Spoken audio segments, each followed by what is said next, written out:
Ok, empezaremos hablando sobre el primer tema, que es asma bronquial.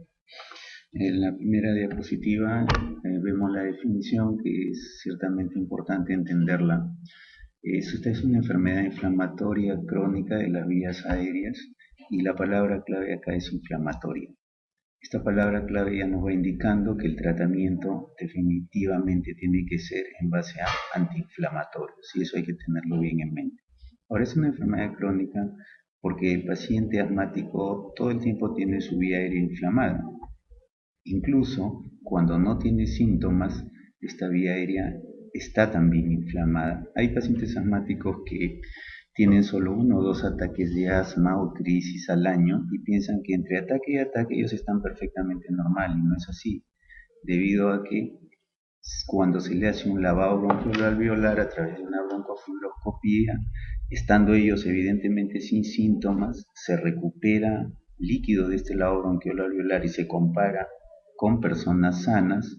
Entonces se comprueba que estos pacientes siempre tienen mayor conteo de células inflamatorias en su lavado bronquiolo-alveolar, por ejemplo, sinófilos, linfocitos, etc. Esto quiere decir que la vía aérea constantemente de estos pacientes está inflamada, pero que solo probablemente tienen síntomas cuando la inflamación es más importante, ¿no? O es más severa. El resto ya permanecen asintomáticos, pero con inflamación en la vía aérea. Aquí, como es una inflamación, participan células inflamatorias. Si nosotros revisamos libros de hace 30 años, le dan mucha importancia a los mastocitos con sus gránulos, y que cuando estos gránulos se liberaban provocaban broncoconstricción. Pasaron algunos 10 o 15 años y le daban más importancia a los eosinófilos, con su participación tratando de mantener la fase tardía en el asma, la fase latente. Entonces, estos eosinófilos tomaron por algunos años importancia principal en lo que es asma. Finalmente, y gracias a la tecnología, es que conocemos ahora que los linfocitos T son las células más importantes en asma, son los que orquestan toda la cascada inflamatoria, y son los que a través de sus moléculas, que son las linfoquinas o las interleuquinas, van a hacer de que otras células inflamatorias vengan, atraigan a otras células inflamatorias y se liberen una serie de mediadores inflamatorios que participan en el asma. Entonces, no nos olvidemos que los linfocitos T son las principales células que participan en la inflamación en la vía aérea en el asma, ¿no? Las otras células también participan, pero en menor grado. Este linfocito T es el orquestador en asma. ¿Qué provoca esta inflamación en la vía aérea? Provoca una obstrucción variable y reversible de las vías aéreas. Obstrucción variable, ¿por qué? Porque puede ser leve, moderada o severa. Irreversible, esta es la palabra clave de nuevo aquí, porque si ustedes nebulizan a un paciente esta una, dos, tres veces, o le dan el tratamiento que debe tener, cualquier crisis asmática, esta va a revertir. Si el tratamiento es exitoso, va a revertir en su mayor parte, o sea, el paciente va a estar después de algunas horas totalmente libre de broncoespasmo. Por eso es que es reversible. En cambio, por ejemplo, en el EPOC, por más que se nebuliza, por más que se da tratamientos, hay una reversibilidad, pero es mínima. O sea, no, el EPOC no es reversible en su totalidad, en cambio el asma sí. Entonces, dentro de la definición también veremos que esta obstrucción variable y reversible de las vías aéreas va a provocar unos episodios recurrentes de disnea, opresión torácica, tos y sibilancias. Estos son los síntomas del asma. Estos son los síntomas del asma, ¿no? Recordemos, disnea, los pacientes no van a referir como disnea, sino dirán: me aprieta, tengo dificultad para respirar, no respiro libremente, tengo algún problema a la hora que respiro. Palabras como esas o frases como esas. Y también van a sentir opresión torácica, y no lo van a manifestar de esa forma, sino dirán: me duele el pecho, me aprieta, o señalarán con su mano como un puño que le aprieta el pecho. La tos generalmente en asma es una tos generalmente con flema, que generalmente aumenta tanto en las mañanas como en las noches, y las sibilancias, pues que son características muchas veces de estos cuadros, ¿no? Ahora, todos estos síntomas, estos cuatro síntomas, disnea, opresión torácica, tos y sibilancia, se presentan principalmente durante la noche, son nocturnos. Para esto hay varias razones, ¿no? Tenemos uno, el ritmo circadiano, que es un ritmo de cerca de un día, porque no dura exactamente 24 horas. Y aquí tenemos que este ritmo circadiano nos indica que cada tracto respiratorio, cada tracto o sistema del organismo tiene un periodo, unas horas de mayor función y otras horas de menor función. Como nosotros, los seres humanos, igual tenemos durante el día unas horas donde estamos más activos y otras donde se nos baja, como se dice entre comillas, las pilas. Entonces, igualito, nuestros tractos y sistemas no funcionan en forma pareja durante las 24 horas del día. En relación al tracto respiratorio, está la hora de menor función del tracto respiratorio es entre 1 y 2 de la mañana, más o menos hasta las 3, 1 a 3 de la mañana, el rango de menor función. Y es por eso que allí, en esa hora de menor función, van a aparecer los problemas si es que hubieran, ¿no? En la hora de menor función del tracto respiratorio. Otras causas por las cuales estos síntomas son nocturnos son síntomas porque aparecen generalmente en la noche, en donde tanto la humedad como la temperatura cambian, ¿no? En relación a la temperatura siempre va a bajar en las noches. Si consideramos en Lima, generalmente en invierno puede bajar hasta 15 o 14 grados y siendo en el día de repente 17, 18, ¿no? Y la humedad va a aumentar en la noche. La humedad puede llegar hasta 100 en las madrugadas o pasar de 100%, lo cual hace de que una vía aérea inflamada detecta tanto los cambios en humedad como en temperatura del medio ambiente. Y estos pacientes, como tienen la vía aérea inflamada, responden a estos cambios. Entonces, ¿cómo responden? Con obstrucción bronquial y producción de moco. Esa es la forma como responde un bronquio que está inflamado. Entonces, tenemos que estos síntomas nocturnos son característicos en el asma. Otra situación por la cual se da de noche es porque en la noche soñamos y muchas veces durante los sueños tenemos situaciones estresantes que evidentemente cuando nos despertamos no nos acordamos porque todo eso se borra. Pero cualquier situación estresante va a hacer de que la vía aérea se cierre o tengas broncoespasmo. En todo caso, esto va a suceder en los pacientes durante el sueño y ellos no simplemente se van a despertar y van a observar que están con un poco de broncoespasmo, ¿no? No van a saber la causa. Esas son las causas que probablemente más achacadas a que por lo cual estos síntomas se presentan en forma nocturna. Si entendemos esta definición vamos a poderla diferenciar de otros cuadros obstructivos difusos como EPOC, hiperreactividad bronquial, etc. En la siguiente diapositiva veremos acerca de la prevalencia del asma, ¿no? En Lima, estos son datos generales, pero en Lima los últimos estudios dicen que en niños pudiera llegar hasta un 30, entre 25 y 30%, lo cual es un valor bien alto, extremadamente alto. Y en adultos está rangueando un 15%, son valores tremendamente elevados. Generalmente las enfermedades que conocemos tienen una prevalencia en epidemiología de 100, 150, 200 casos por 100.000. Aquí estamos hablando de 15%, de 25%, ¿no? Son datos que son extremadamente altos. Lima es la segunda ciudad de todo el mundo que tiene más asma, en todo el mundo, con datos más elevados. En cuanto a la mortalidad, diremos de que esta, a pesar de que en la actualidad disponemos de muchos recursos para tratar el asma, y a pesar de que los conocimientos sobre asma han avanzado mucho, tenemos que esta mortalidad todavía está en aumento en muchos países, aún incluso en países con recursos económicos importantes, ¿no? Como lo demuestra esta diapositiva, en donde en la horizontal tenemos los años y en el eje la vertical la tasa por millón de pacientes, ¿no? La mortalidad por millón de pacientes. Y como vemos, tanto en hombres como en mujeres, en ambos casos, estos datos, estos números han ido en aumento, esta tasa ha ido en aumento a través de los años. Ahora, esta estadística es un país de Estados Unidos, el primer mundo, donde el medio ambiente muchas veces no hay mucha contaminación comparada con países pobres como el nuestro, y en donde desde estos años, de los años 79 y 80, tenían perfectamente muy buena estadística. No se puede achacar a que aquí no se registraban bien los casos, aquí tenían muy buena estadística de casos, y como vemos que esta enfermedad ha ido aumentando en su mortalidad, ¿no? Ahora no solo ha ido aumentando en mortalidad, sino también ha ido aumentando en la prevalencia, ¿no? Ahora, hay dos causas nada más para que una enfermedad a través de los años pueda aumentar de esta forma. O se altera el organismo, el ser humano cambia, que es el huésped, o cambia el agente, que en este caso se encontraría en el medio ambiente. Nosotros para cambiar necesitamos millones de años, los genes no van a variar tanto en pocos años, en 20 años.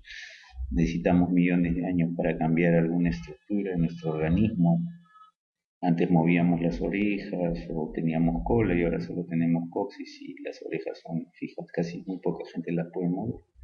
Eso hace de que la, la parte genética en los seres humanos cambia en millones de años y en 20 años no va a cambiar, así que la conclusión es que este ascenso tanto en la prevalencia como en la mortalidad, incluso en países con buenos recursos económicos y con medios ambientes no tan contaminados, esto ha ido aumentando y esto ha sido por algo que existe en el medio ambiente. ¿Y qué es eso? Evidentemente, puede ser desde contaminación ambiental hasta lo que uno come, bebe, etcétera. Sabemos que en países desarrollados la industria alimentaria desarrolla una serie de estrategias para brindar alimento rápido, ¿no? Comida rápida, todo viene empaquetado, todo viene para meter al microondas, sopa, segundos, todo. Y evidentemente este tipo de alimentos muchos tienen preservantes, que pueden influir en los pacientes con asma. O sea, no solo es lo que respira el paciente con asma, sino lo que come también.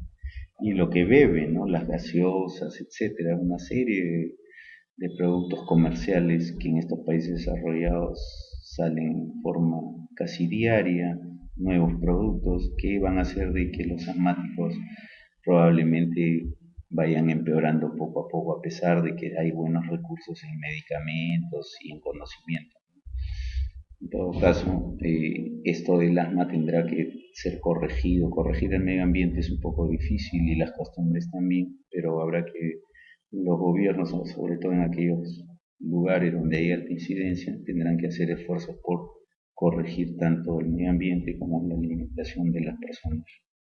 Esta es la patogenia del asma en relación a que aquí está la inflamación como eje de la diapositiva y es así. La inflamación de la vía aérea es lo más importante. En todo caso, esta inflamación de la vía aérea lo que provoca es una hiperreactividad de la vía aérea, o sea, la vía aérea se vuelve hiperreactiva, responde más de lo normal. Esta respuesta aumentada, ¿en qué se traduce? En que la vía aérea se cierra, o sea, provoca broncoespasmo y produce moco, ¿no?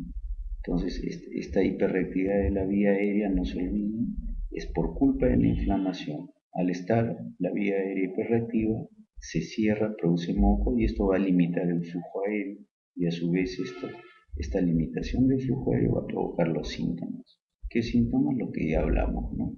La tos, la disnea, la presión torácica, las sibilancias, etc.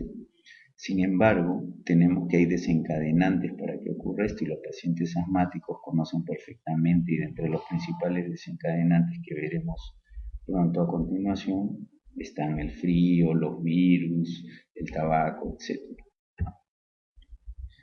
Es interesante acá esta diapositiva porque aquí vamos a ver cómo este es un epitelio normal, una vía aérea normal con el epitelio íntegro, lo ven acá, un epitelio íntegro, con vasos de calibres normales, con una cantidad de fibra muscular lisa y de tejido conectivo dentro de lo normal. Y aquí, en la foto de abajo, tenemos un corte histológico de la vía aérea de un asmático.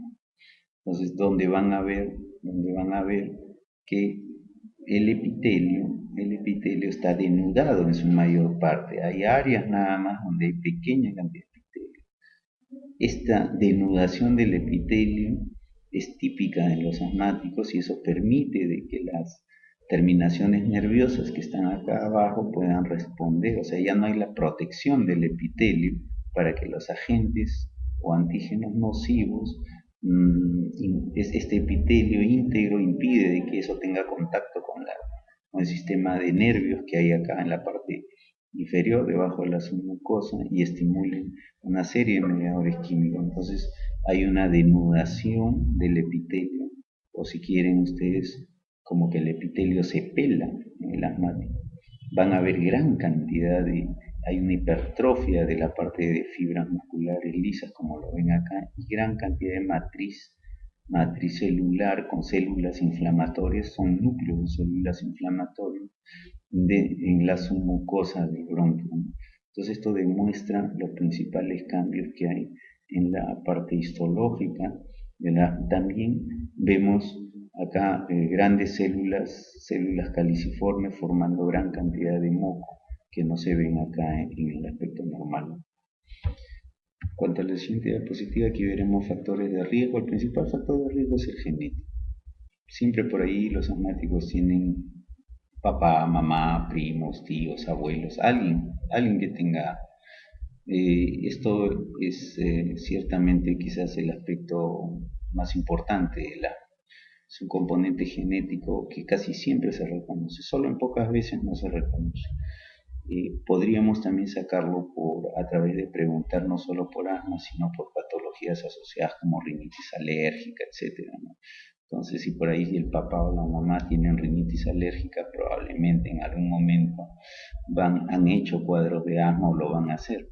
Se dice que cerca del 70% de pacientes con rinitis alérgica en algún momento de su vida hace un cuadro de asma o muy parecido a asma. Así que preguntar también por esta parte genética, no solo por asma, sino preguntar por rinitis alérgica o por sus síntomas, ¿no? Preguntas como que si en invierno moquea, estornuda con frecuencia, ¿no? Son cosas que habitualmente con el frío, polvo de casa, hay estornudos frecuentes que duran varios minutos, o rinorrea, ¿no? Entonces es una rinitis alérgica. La atopia, la alergia también está asociada entre los factores de riesgo, los alergenos intra y extradomiciliarios.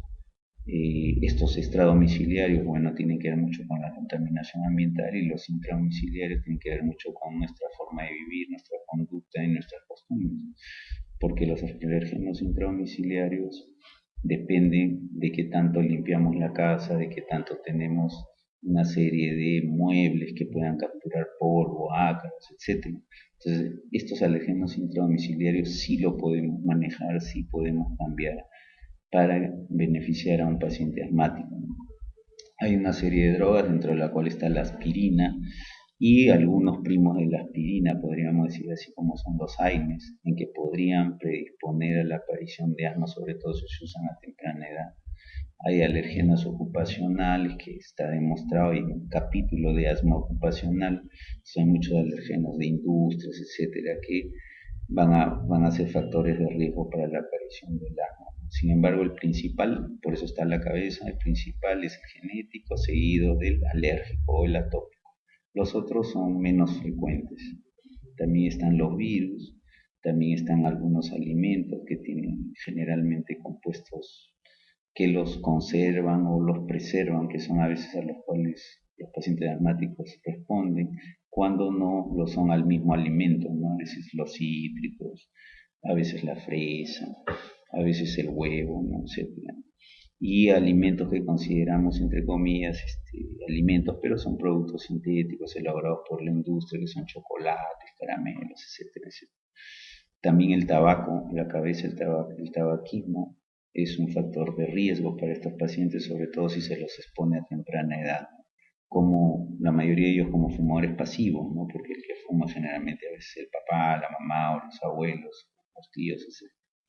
La contaminación ambiental de la cual ya estamos hablando hace un rato, esto es importante porque esta contaminación ambiental es causa o está siendo culpada últimamente no solo provocar asma, sino también otras patologías crónicas de la vía aérea, incluso en animales hasta cáncer se ha probado, ¿no? En animales, claro, en humanos es difícil comprobar que el cáncer tenga que ver con la contaminación ambiental porque hay muchos otros factores involucrados. El bajo peso al nacer, porque esto predispone quizás a infecciones respiratorias, considerando que al tener bajo peso al nacer probablemente la maduración del tracto respiratorio es incompleta, ¿no? Y el paciente,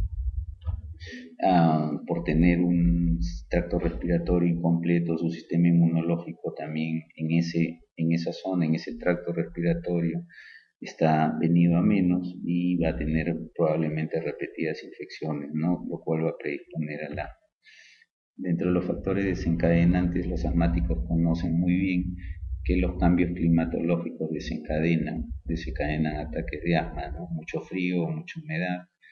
La humedad per se no, pero quizás a través de que al aumentar la humedad va a aumentar la cantidad de ácaros y hongos y eso sí va a hacer que el asmático responda con broncoespasmo, ¿no? Ahora, la humedad evidentemente alta implica un trabajo importante del tracto respiratorio. El tracto respiratorio trabaja con 55% más o menos de humedad, entre 50 y 55%, eso es lo normal. Si la humedad está para arriba o para abajo de esos valores, va a haber un trabajo importante del tracto respiratorio intentando llevar esa humedad a esos valores, ¿no? De 50 a 55%. En Lima la humedad, como dijimos, en invierno puede pasar del 100% y el tracto respiratorio hace un esfuerzo importante para bajar esa humedad sin llegar muchas veces a lograrlo. Otros factores desencadenantes es la expresión emocional extrema. En cuanto al llanto, por lo que está involucrado el sistema nervioso, ¿no? El sufrimiento, la angustia, ¿no? La ansiedad, hace de que acompañe al llanto en el sentido de que el llanto es una expresión que tiene que ver con hiperventilación, como la risa, y al hiperventilar enfría la vía aérea, y esa vía aérea enfriada, al recalentarse, es que se provoca broncoespasmo. O sea, el recalentamiento de una vía aérea previamente enfriada es la que provoca generalmente el broncoespasmo. Y esto explica cuando uno se ríe, ¿no? Claro, en la risa no hay expresión emocional porque uno está feliz, eso no le causaría broncoespasmo, pero sí la hiperventilación seguida del enfriamiento y el recalentamiento de la vía aérea que provoca la obstrucción bronquial, ¿no? Entonces, esta risa es básicamente por ese recalentamiento de la vía aérea. Y eso funciona también para el ejercicio y la hiperventilación. Cuando se hace ejercicio se hiperventila, que es lo que estamos hablando, se enfría la vía aérea y al calentarse provoca broncoespasmo, ¿no? Entonces hay asma del ejercicio, por ejemplo, y entonces eso se explica de esa forma. Por eso es que los ingleses han denominado a este tipo de asma inducido termalmente, evidentemente haciendo alusión a la fisiopatología. Ya hablamos de los contaminantes ambientales, que en este caso tienen que ver mucho la parte de combustión de los carros, de la gasolina y que usamos todavía en nuestro medio de gasolina que tiene todavía azufre y que en muchas industrias también pueden tener ozono, etcétera, una serie de componentes que contaminan el ambiente y que la vía aérea inflamada de un paciente asmático responde a esto y se cierran. Infecciones respiratorias virales, los virus son de los primeros que provocan hiperreactividad y ataques de asma. ¿Por qué? Porque sus antígenos van a hacer de que al reaccionar con los glóbulos blancos, con los leucocitos, van a hacer de que estos antígenos provoquen una irritación de la vía aérea adicional y esta vía aérea tiende a cerrarse y a producir flema. Entonces, todos los asmáticos saben que cuando se resfrían, al tercer o cuarto día van a tener lo que ellos dicen, ¿no? Doctor, la gripe me ha bajado al pecho. Hagan lo que hagan, hagan lo que hagan, tomen lo que tomen.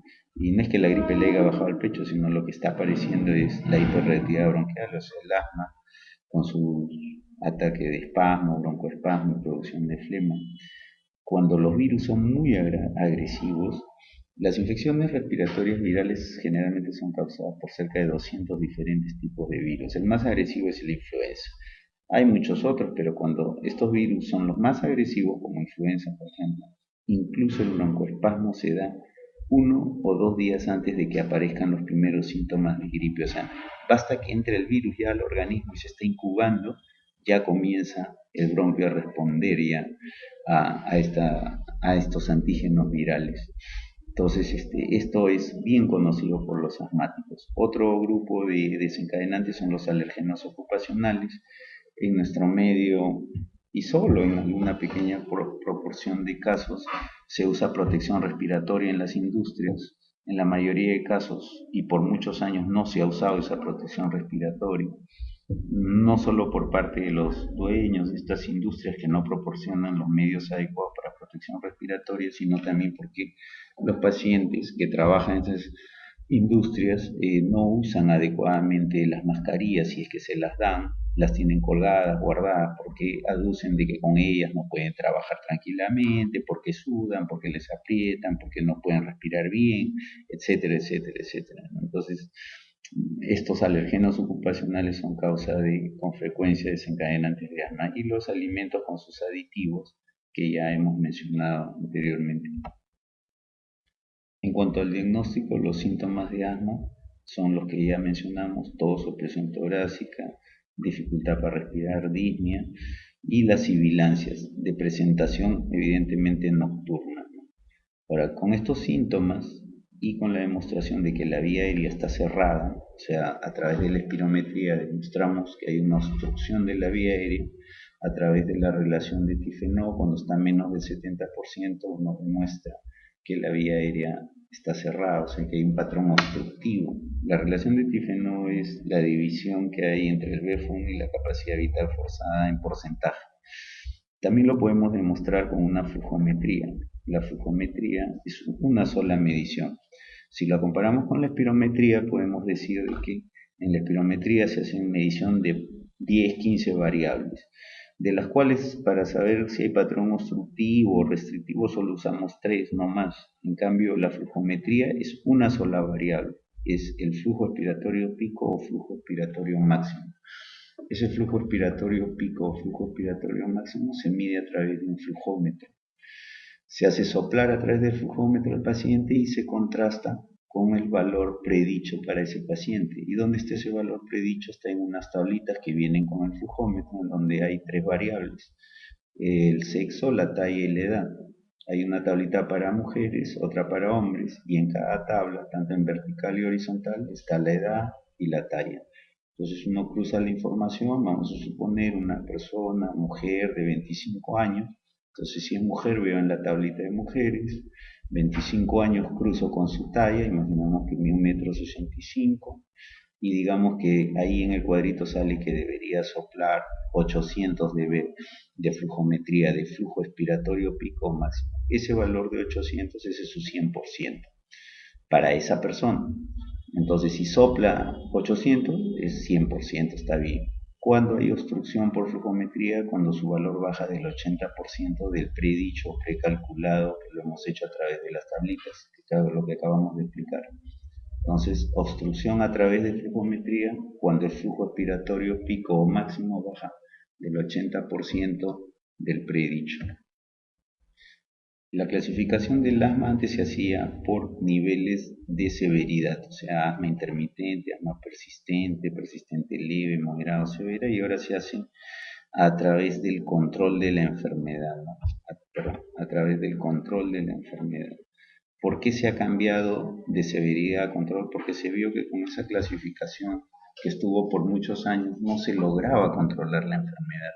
No quiere decir que no sea útil establecer la severidad del asma, es útil. O sea, eso lo tenemos que aprender. Sabemos que hay un asma intermitente y hay asmas persistentes de leve a severo, pero se ha cambiado la clasificación por el nivel de control, debido a que esa clasificación anterior no aportó mucho para controlar la enfermedad de los millones de asmáticos que existen en diferentes países. Entonces se ha visto, se va a intentar que con esta nueva clasificación se controle mejor la enfermedad. Entonces, ¿cómo es esta clasificación? Es extremadamente sencilla. El asma actualmente se clasifica solo en 3. tres tipos. Uno, asma controlada. Dos, asma parcialmente controlada. Y tres, asma no controlada.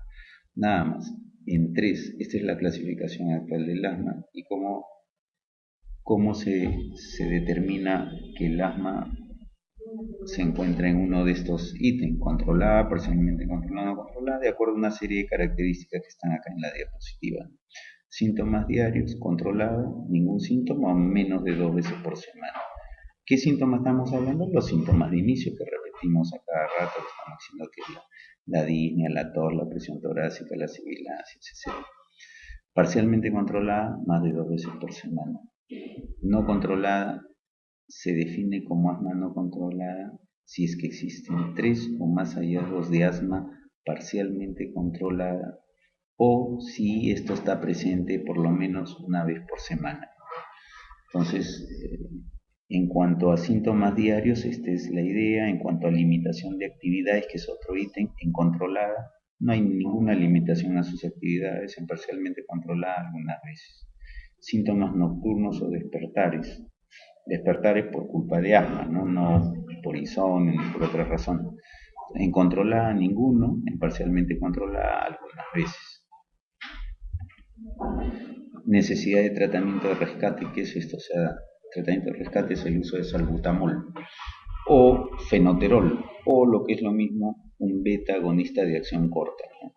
Cualquiera de ellos. Entonces, en controlada no hay necesidad de uso de rescate, no hay necesidad de usar este salbutamol, o se usa menos de 2 veces por semana. En parcialmente controlada se usa más de 2 veces por semana.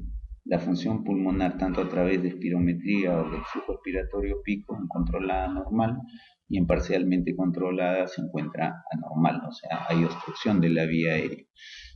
En exacerbaciones, en controlada ninguna, en parcialmente controlada una o más al año, y en no controlada un ataque semanal, en promedio, como promedio. Entonces esa es la clasificación. En la siguiente diapositiva hacemos hincapié. Toda esta diapositiva tiene que ver con lo que es o ha sido la columna anterior a la columna de asma controlada. Este es el resumen de asma controlada. ¿Y por qué lo he sacado y lo he puesto en una diapositiva? Porque ahora se hace mucho hincapié que es acerca del control de la enfermedad. O sea, el médico debe, para tener éxito en el manejo del asma, llevar a su paciente a este nivel de control, a lo que se resume aquí, que ya lo mencionamos. En cuanto al tratamiento, el tratamiento es muy sencillo. El objetivo del tratamiento es, como ya estamos repitiendo hace rato, es alcanzar el control de la enfermedad, pero no solo alcanzarlo, sino mantenerlo a través del tiempo. Los tipos de medicación son dos nada más: medicación controladora y medicación que alivia el cuadro, ¿no? Controladora, o también lo llaman preventivos, que son los antiinflamatorios y son los que, en resumen, modifican la historia natural de la enfermedad. Y los aliviadores podrían ser los que los llaman, como razón simple, los calmantes nada más. Claro, nos pueden salvar la vida porque nos abren los bronquios, provocan broncodilatación, pero pasa el efecto y se vuelve a cerrar el bronquio. Eso no modifica la historia natural de la enfermedad. En otras palabras, estas medicinas controladoras son las que, entre comillas, curan el asma. Entre comillas, pues sabemos que el asma no se cura. En todo caso, que controlan perfectamente el asma.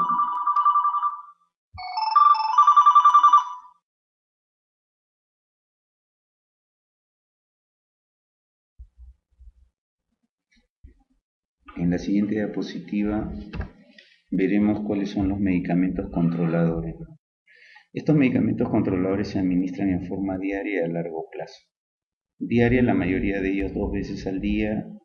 Ya en casos cuando el asma está bien controlada y cuando hemos encontrado la mínima dosis, podemos usar una vez al día, pero la mayoría de veces se usa cada 12 horas los antiinflamatorios inhalados. Y a largo plazo, ¿qué significa a largo plazo? 1 o 2 años, en promedio un año, como promedio. Después de ese tiempo se suelta y se deja al paciente sin medicación, se lo observa. Hay algunos pacientes que pasan algunos años y no tienen ningún problema, y hay otros que pasarán algunos meses y les regresan los síntomas, y ahí veremos cómo podemos repetir nuevamente algún ciclo de tratamiento. Dentro de este grupo de medicamentos controladores están los glucocorticoides inhalados a la cabeza. Estos se usan en la mayoría de pacientes. Y los glucocorticoides sistémicos solo se usan en los asmáticos que son muy severos y que no pasan del 3 a 4%. O sea, estamos hablando de la minoría, ¿no? Por lo tanto, nos concentramos en los medicamentos que logran el control de la enfermedad en más del 90% de los casos, que son los glucocorticoides inhalados. También tenemos los antileucotrienos, que saben que los leucotrienos son moléculas inflamatorias, por lo tanto un antileucotrieno es un antiinflamatorio. Tanto los glucocorticoides como estos antileucotrienos afectan, modifican la historia natural de la enfermedad hacia favor del paciente, ¿no? O sea, tanto controlan la enfermedad. Tenemos combinaciones también de glucocorticoides inhalados con beta-2 agonistas de acción prolongada. Estos beta-2 agonistas de acción prolongada son, se podría decir, primos de salbutamol, fenoterol, pero con la ventaja de que estos duran 12 horas, no son el salmeterol y el formoterol. Entonces, como duran 12 horas, se pueden administrar junto con los glucocorticoides inhalados, cuyo tiempo de acción también es parecido, cerca de 12 horas, ¿no? Por eso vienen combinados en muchos de los productos actualmente.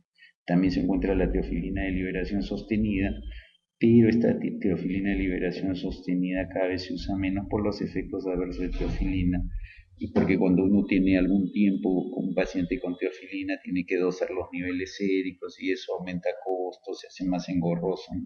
Entonces esto ya se usa muy poco, las cromonas no hay en nuestro medio. Esto ahí en hemisferio norte, la cromona más usada ha sido el cromoglicato, que tenía función tanto antiinflamatoria como algo de broncodilatadora, y por eso es que está en esta lista, ¿no? Y la antiinmunoglobulina E, que no es efectiva en el 100% asmático, sino sobre todo en aquellos que tienen niveles elevados de inmunoglobulina E con antecedentes de atopia, incluso en otras partes del organismo, no solo en la vía aérea. Entonces, esta antiinmunoglobulina E es un anticuerpo monoclonal contra la inmunoglobulina E, que hace un año más o menos está disponible en Lima, pero que los costos son bien altos, ¿no? Entonces, el costo-beneficio es un poco, se disminuye por el costo tan alto que tiene, ¿no? Sin embargo, en estos pacientes, en un grupo de estos pacientes podría ser la solución a su problema y llevarlos a un control de la enfermedad, ¿no? De todas maneras es una herramienta que ya está disponible.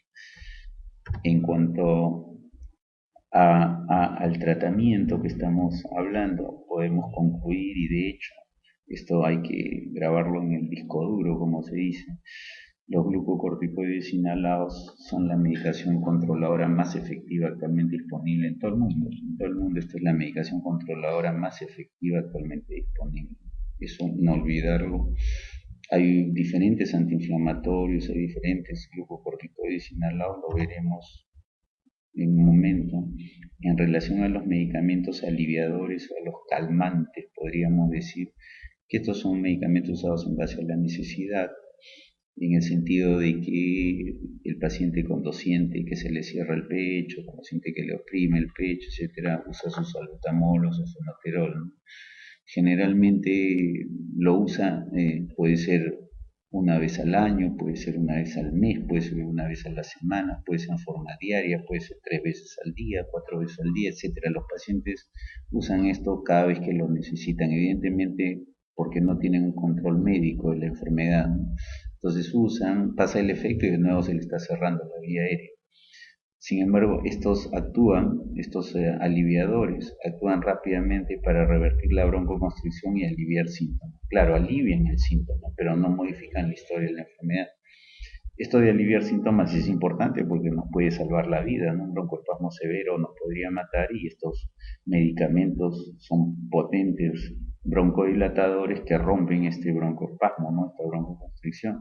Así que desde ese punto de vista sí son muy importantes, ¿no? Aquí, ¿quiénes estarían? Los beta-2 agonistas de acción rápida, la cabeza, son los primeros. ¿Quiénes son? El salbutamol y el fenoterol, ¿no? También tenemos algunos anticolinérgicos inhalados. Aquí está el bromuro de ipratrópino. En general, uno puede lograr broncodilatación de dos formas, ¿no? A través de estimular al simpático, que ahí tenemos los beta-2 agonistas, y a través de bloquear al parasimpático, tenemos los anticolinérgicos. En asma, un poco más efectivo es estimular al simpático que bloquear al parasimpático. Sin embargo, en EPOC, por ejemplo, los anticolinérgicos, el bloqueo del parasimpático resulta un poco más efectivo que los beta-agonistas. Hay productos que usan los dos combinados y que tienen buenos resultados combinando los dos productos. Aquí también se encuentra la teofilina de acción corta, ojo de acción corta, porque en la diapositiva anterior nombramos la de acción prolongada. Sin embargo, ya les dije que teofilina cada vez se usa menos por los efectos adversos y porque hay que hacer dosajes séricos cada cierto tiempo, eso aumenta costos, es engorroso. Los beta-2 agonistas orales de acción corta, que también se pueden usar, pero que por ser orales se absorben y van a todo el sistema, ¿no?, del organismo. Y estos beta-2 agonistas son el salbutamol, fenoterol, pero como sabemos tienen efectos adversos si se administran como vía oral, ¿no?, ya sea como tabletas, jarabes, comprimidos, etcétera. ¿Por qué? Porque se absorben a todo el cuerpo y tenemos salbutamol, fenoterol en todo el cuerpo, lo cual no lo necesitamos por un lado y por otro lado nos va a provocar efectos adversos, entre los cuales los principales son el temblor de manos, la taquicardia, la irritabilidad, etcétera. Entonces, aquí tenemos en la siguiente diapositiva una lista. Estos son los únicos 3 antiinflamatorios inhalados que hay en nuestro medio: beclometasona, budesonida y fluticasona. Estos de acá se pueden usar solos o combinados con broncodilatadores de acción prolongada, que son solo dos, el salmeterol y el formoterol.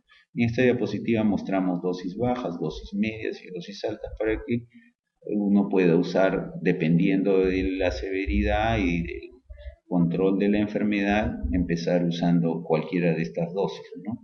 Ahora, todos están en microgramos, todos estos son microgramos, ¿no? MCG, o sea, son microdosis, ¿no? Los inhaladores MDI, que son inhaladores de dosis medidas, son la mayoría, todo viene en microgramos y no se necesita mucho porque estos productos, como actúan en forma tópica, local, solo se necesita pequeñas cantidades de ellos para que hagan efecto. En cuanto a los glucocorticoides inhalados en los adultos, lo que se busca, escogiendo uno u otro glucocorticoide, y las dosis también, la idea es que se obtenga el control clínico, ¿no? No puede cambiar de un antiinflamatorio a otro, puede ir modificando la dosis. La idea es que cuando logra controlar la enfermedad, ese es el primer paso. Ahora, el siguiente paso después de controlar la enfermedad es llevar este glucocorticoide inhalado al mínimo para que pueda controlar la enfermedad. O sea, llegado la dosis y el tipo de glucocorticoide que ha controlado la enfermedad, a partir de allí comienzo a bajar su dosis para ver cuál es la mínima dosis que controla la enfermedad. Ahora, eso se baja que a diario, semanal, eso se modifica cada 3 meses. O sea, tiene que pasar 3 meses con una dosis determinada y después ir bajando hasta llegar a un mínimo, a una dosis mínima que controla la enfermedad. Pero cada 3 meses, ¿no? Antes no. Estamos viendo que tenemos una serie de recursos para tratar el asma, sin embargo, hay una serie de factores que llevan al incumplimiento del tratamiento del asma y esto afecta pues en todo el mundo es así. Aquí hay factores que están relacionados con la medicación y factores que no están relacionados a la medicación. Dentro de los factores relacionados a la medicación es que el paciente no comprende la necesidad de tratamiento a corto y largo plazo. Esto hay que explicárselo bien y para esto el médico debe tener la voluntad de tratar de que el paciente lo entienda, de explicarlo con paciencia, hay que tener un poco de tiempo. La idea es hacerlo entender qué producto va a usar a largo plazo y por qué, y cuál va a usar a corto plazo, a demanda, y por qué, ¿no? En la mayoría de pacientes, si no se toma el tiempo para explicarlo, lo van a entender. Si no, al no entender esto, van a usar cualquier inhalador en cualquier momento, o finalmente se quedan usando solo el salbutamol porque después de probar con salbutamol y antiinflamatorio ellos se dan cuenta que el que les abre es el salbutamol, así que el otro no lo usa. Pero eso va en perjuicio del paciente porque solo está usando, si usa solo salbutamol, solo está usando un calmante. Los regímenes de tratamiento complicados hay que evitarlos, porque si usted puede usar un inhalador que contenga dos productos en uno, úselo, ¿no? Hay varios inhaladores que mezclan dos productos en uno para que el paciente no tenga muchos medicamentos y muchos horarios, ¿no? Dificultad para aplicar el tratamiento a niños pequeños, esto casi siempre es difícil administrarle esta medicina a través de los inhaladores a los niños pequeños, a los lactantes y niños pequeños, pero con paciencia, con voluntad y con algunas estrategias se puede hacer de que el niño se deje aplicar el inhalador con la aerocámara, ¿no? En general se recomienda que el primer día que se adquiere la aerocámara, que esta aerocámara en la mayoría de veces tiene tres partes, se desarma y se los da al niño para que juegue, ¿no? Al día siguiente se lava todo y se aplica el inhalador y ya el niño va a interpretar que la aerocámara es su juguete y que está jugando, ¿no?, con la aerocámara. Eso es importante. Dificultad en el uso de los inhaladores. Esta dificultad en el uso puede tener que ver con, por ejemplo, los pacientes de edad, ¿no?, que tienen problemas para incluso coger el inhalador porque tienen problemas en las manos, dolores, deformaciones, etcétera, para aspirar, etcétera, ¿no? O sea, más pacientes ancianos y pequeños, ¿no? Y siempre hay que estar entrenando al paciente en el uso de su inhalador con aerocámara. Los factores no relacionados a la medicación, no atribución o negación de la enfermedad del asma, ¿no? Cuando el paciente no acepta su enfermedad, no se cuida y no se trata adecuadamente. Por lo tanto, esto lo va a llevar finalmente a un asma crónico con todas las consecuencias de un mal control de la enfermedad, un asma no controlado. Entonces, esto es importante. Si el paciente no entiende esto, usted podría necesitar la ayuda de psicología o de psiquiatría, porque aquí pudiera tener una serie de factores que están jugando en que el paciente niegue la enfermedad, ¿no? Mala comprensión del plan terapéutico si es que el médico no explica adecuadamente ese plan. Falta de supervisión y automanejo, esto es cuando los pacientes no vienen a los controles médicos y solo vienen cuando están con las crisis o la emergencia o una vez al año. Evidentemente un asma que está no controlada con una visita al año no va a ser extremadamente difícil que ustedes puedan controlar esa asma, no se necesita visitas un poco más frecuentes, quizás en un inicio un mensual, después quizás cada 2 meses, pero tienen que estar siempre, siempre bajo control, ¿no? Y falta de satisfacción con los profesionales de la salud, eso tiene que ver mucho con el comportamiento y las actitudes de los médicos en relación al lenguaje que usan, a cómo visten, a cómo se interrelacionan con el paciente. Aquí tienen ustedes lo que Freud decía, la transferencia y la contratransferencia. En la siguiente tenemos, acá seguimos con factores relacionados con la medicación, los efectos adversos, que con los tratamientos actuales cada vez son menos porque las terapias inhaladas son solo locales y no van a otra parte del cuerpo. Sin embargo, pudiera ver si el paciente usa sobredosis de algunos efectos adversos de los esteroides, ¿no?, o incluso de los beta agonistas, ¿no? Miedo o adicción a los efectos adversos. Este miedo es frecuente en las personas que tienen miedo al aparatito, ¿no?, al dispositivo, que creen que eso los va a acostumbrar, se van a volver adictos, que no van a poder dejarlos, y eso no tiene ningún asidero científico, ¿no? La medicación, ninguna de esas medicaciones produce adicción, y menos los antiinflamatorios, ¿no? Entonces, aquí al paciente hay que explicarle muy bien de que esto no es así y de que de repente, en aquellos casos muy severos, que como le digo no pasan del 5%, hay que usar medicamentos casi en forma continua. Entonces el paciente piensa que el medicamento se está acostumbrando al medicamento, que se ha hecho adicto, y no es así, sino que su enfermedad, por lo grave que es, requiere medicación constante. Nadie va a pensar que los hipertensos que toman medicina todos los días hasta el último de sus días van a decir de que esa medicación antihipertensiva les provoca la hipertensión, ¿no? Eso no es lógico, al igual que los diabéticos o cualquier otros enfermos crónicos que tienen que tomar medicina de por vida, ¿no? Sin embargo, esto en asma es muy común, no hay que explicarlo. El costo. El costo es importante, aunque en los últimos años algunos de estos productos han bajado mucho, pero hay productos que requieren los asmáticos severos generalmente, que son un poco más caros, ¿no?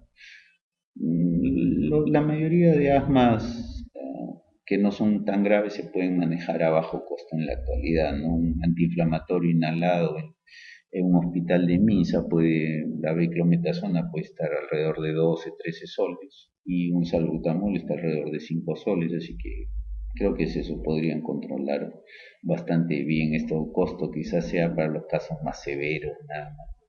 El desagrado por la medicación, aquí sí, eso va a depender de cada paciente. Hay personas que les molesta que el inhalador tenga un sabor determinado y más bien otros que cuando hay inhaladores que son insípidos, que no tienen ningún sabor, nada, que eso no les cuadra muy bien porque piensan que no sale la medicina y que eso no les está mejorando. Piensan que ahí no hay nada, que el producto es malo y entonces a estos pacientes, si dado el caso, hay que darles pues los productos que son con sabores, incluso no importa desagradables, pero así se sienten bien porque piensan que eso los va a curar, ¿no? Y al otro grupo hay que darle productos insípidos.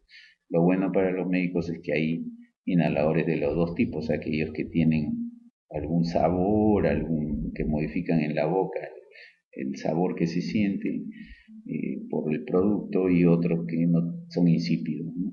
Dificultad en acceso a la farmacia, bueno, esto es en Lima, podríamos decir si a veces en Lima día domingo es difícil conseguir un producto determinado porque no todas las farmacias están abiertas, que decimos si nos vamos a la sierra o a la selva pues para conseguir un producto tiraremos bote varios días de repente, ¿no? Así que en nuestro país esto sí es un problema.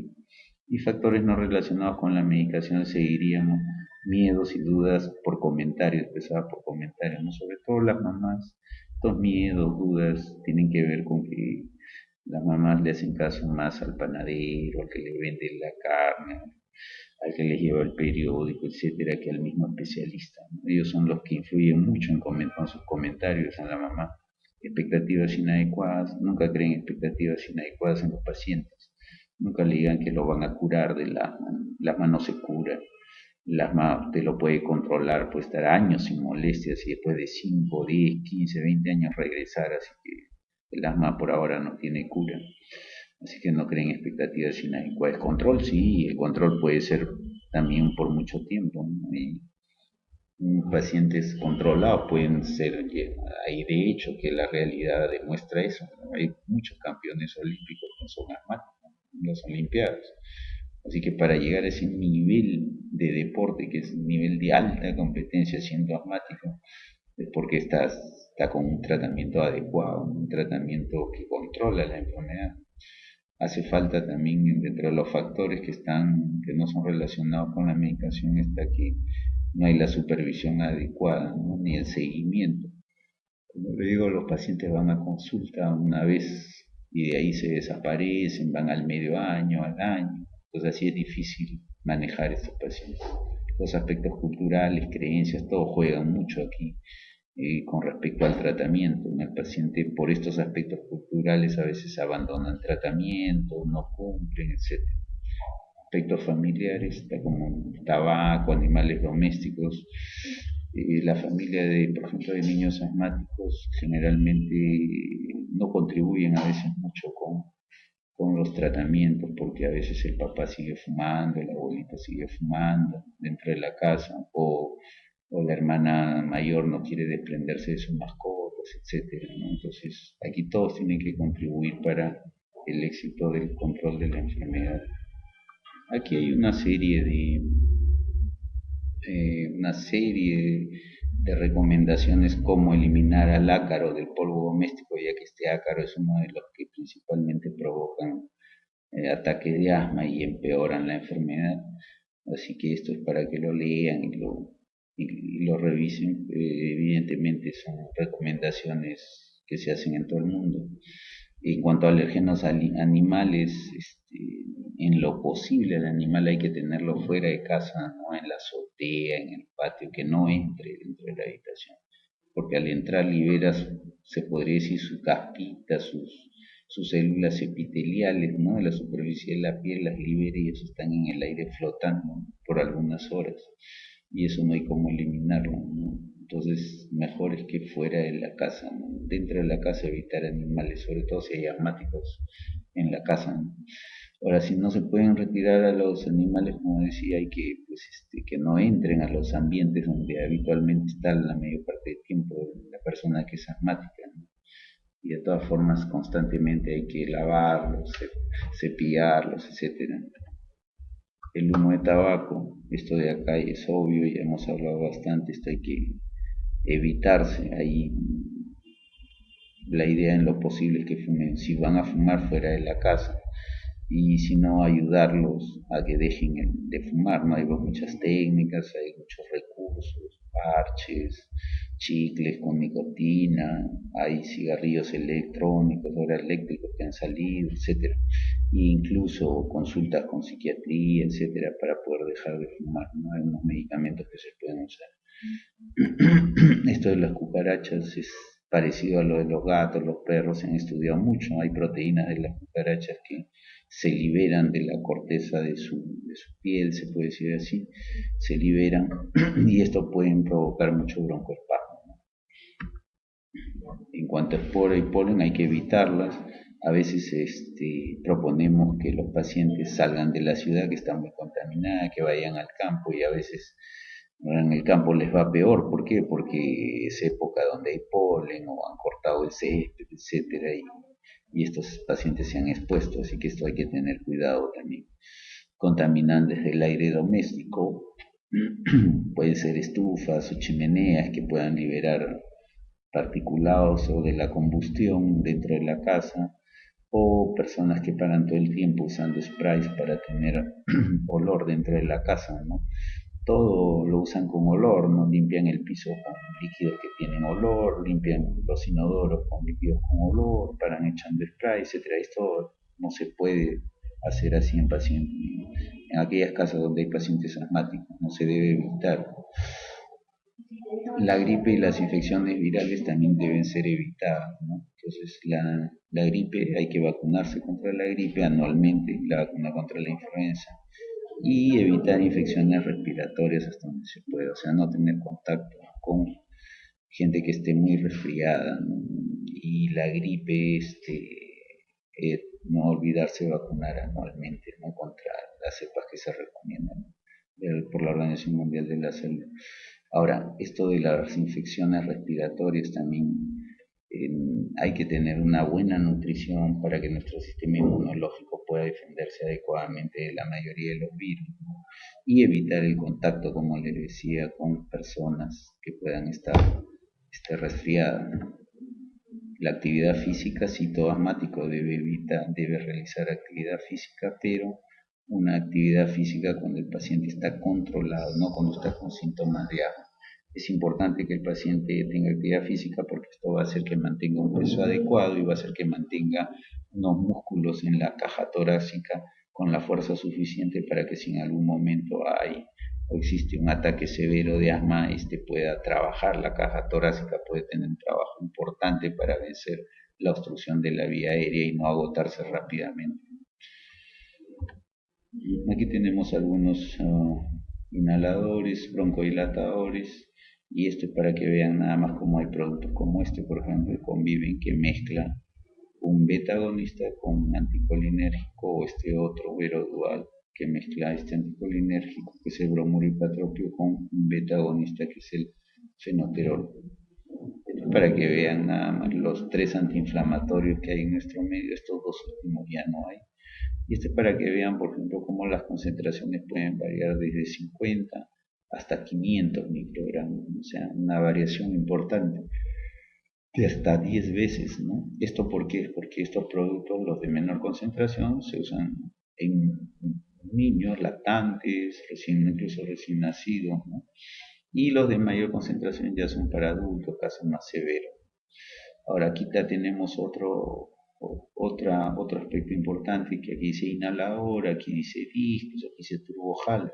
Tanto el disco como el turbojal son dispositivos de polvo seco que en algún momento salieron porque estos inhaladores de dosis medias tenían propelentes que eran fluorocarbonos que dañaban la capa de ozono, así que En un intento de evitar eso, se creó estos dispositivos que trabajan con polvo seco, microgranulado, ¿no? Uno no va a sentir que es un polvo cuando lo aspira, evidentemente no siente nada. Ahora, los inhaladores actualmente ya no tienen como propelentes a los fluorocarbonados, eso ya se evita también el daño de la capa de ozono. Estos dos son los únicos dos broncodilatadores de acción prolongada, el salmeterol y el formoterol. Estos en la actualidad, cuando recién salieron en nuestro medio, venían solos con estos nombres comerciales, pero en la actualidad ya vienen mezclados con antiinflamatorios, con la mayoría de los antiinflamatorios, ahora lo vamos a ver a continuación. Los antileucotrienos, en nuestro medio solo hay montelukast.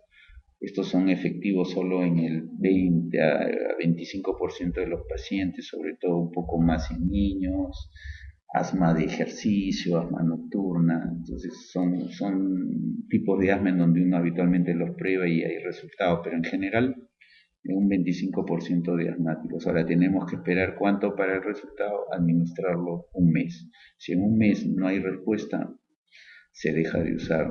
Si hay respuesta, se mantiene un año, así como los antiinflamatorios inhalados, ¿no? Los glucocorticoides inhalados, un año, año y medio.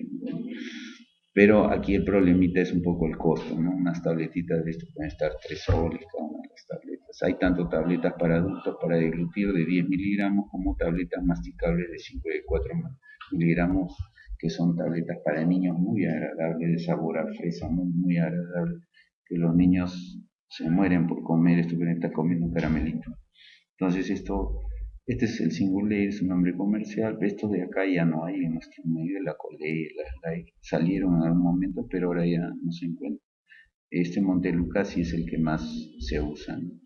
Y la idea es que en el mejor de los casos solo se use Montelukast, va a haber un pequeño porcentaje de pacientes que ya ni siquiera va a usar el antiinflamatorio inhalado, el Montelukast solo va a controlar la enfermedad. Pero hay otro grupo de pacientes en donde no se usa solo, sino combinado con los antiinflamatorios, broncodilatadores inhalados, y en este grupo va a servir para disminuir la dosis, ya sea de broncodilatadores o de los antiinflamatorios inhalados, ¿no? De tal forma que al disminuir dosis, disminuyen costos y disminuyen los efectos adversos también. Aquí para que vean nada más como este producto de esta marca, que es Ceretil, viene en diferentes presentaciones, no solo una, en diferentes concentraciones, y mezcla un antiinflamatorio que es la fluticasona con un broncodilatador de acción prolongada, y el Symbicort, que es un antiinflamatorio, una budesonida con un formoterol, un broncodilatador de acción prolongada.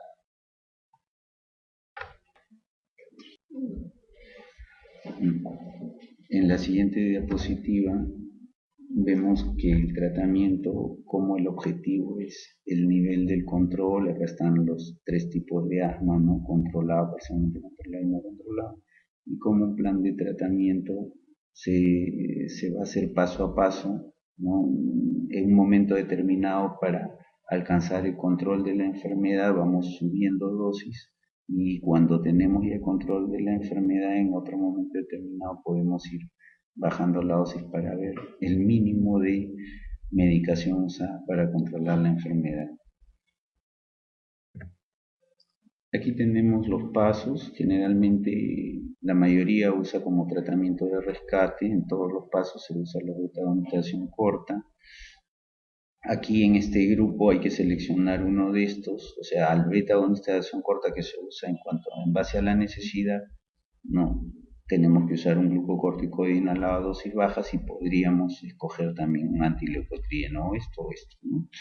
En otro momento podríamos también seguir usando, ¿no? El tratamiento de rescate más glucocorticoides de acción que son a dosis bajas, combinados con broncodilatadores de acción prolongada. O también podríamos elevar el glucocorticoide de la dosis a dosis altas moderadas, ¿no? O asociar a estos glucocorticoides un antileucotrieno o asociar una teofilina de acción prolongada. Son opciones, ¿no es cierto? En este paso 4, aquí hay que adicionar, ¿no? O sea, aquí es seleccionar uno de estos y aquí es adicionar uno de estos. O sea, aquí podríamos estar usando un beta agonista para, de acuerdo a necesidad, un glucocorticoide inhalado combinado con un broncodilatador de acción prolongada y además usar antileucotrienos, por ejemplo, o teofilina, por ejemplo. Y acá en este paso 5 podríamos usar esta glucocorticoides a dosis por vía oral, ¿no? Pero a dosis bajas, o sea, sistémico. Esto se usa solo en los casos más severos, no es una cosa que se usa en la mayoría. Y podríamos usar en estos casos severos el anticuerpo monoclonal contra la inmunoglobulina E sérica. Esto nada más para hacerles recordar que los linfocitos T son los que orquestan todos los mediadores inflamatorios en asma, y este linfocitos T puede, de acuerdo a qué cosa lo estimula, por ejemplo, células NK o presentadoras de antígeno y algunos antileucotrienos como 12 o 18 o interferón gamma. Si esto lo estimula, se convierte en un Th1, linfocitos T helper 1. Y si lo estimula el mastocito, interleuquina 10, interleuquina 4, se podría convertir en un linfocito Th2. Entonces, el Th1 produce una serie de mediadores, el Th2 también una serie de moléculas que son mediadores. Estos dos deben estar en equilibrio. Cuando predomina el Th2 es cuando aparecen las enfermedades como asma, atopia, rinitis alérgica, dermatitis atópica, etc. Entonces, cuando hay un predominio de Th2 sobre Th1. Esta diapositiva es para demostrar lo que estamos hablando, ¿no? Cuando el Th2 predomina con todas sus moléculas, hay estas patologías, asma, rinitis, etc. Y cuando predomina el Th1, generalmente predomina en países donde hay muchas infecciones, ¿no? Generalmente países pobres, donde hay mucha tuberculosis, hepatitis viral, etc. Una serie de problemas, entonces eso se desbalancea a favor de Th1. Y esto es porque aquí finalmente tenemos que el tratamiento futuro del asma va a ser medicación que está acá enlistada, como ciclosporina, tacrolimus o anti-CD4, que van a disminuir la actividad del linfocito T, y el otro gran grupo de medicamentos que van a salir, que ya están en fase 2, 3, algunos hasta en fase 4 ya, son los anticuerpos monoclonales contra interleuquina 4, 3 y CD23. Este ya está en nuestro medio, el anticuerpo monoclonal contra inmunoglobulina E. Entonces van a ser tratamientos con anticuerpos monoclonales más dirigidos, ¿no? Para el asma, ¿no? Esto es lo mismo, ¿no? Y esto es lo que estamos hablando. El uso de terapia genética en asma va a ser lo último, quizás porque lamentablemente en asma los genes están dispersos, los genes de asma en varios cromosomas, no está en un solo cromosoma, ¿no? Como algunas otras enfermedades que sí. Entonces esta va a ser quizás una de las últimas enfermedades de corregir a través de terapia genética, aunque depende de los esfuerzos que se hagan para ello, ¿no? Esto sería todo.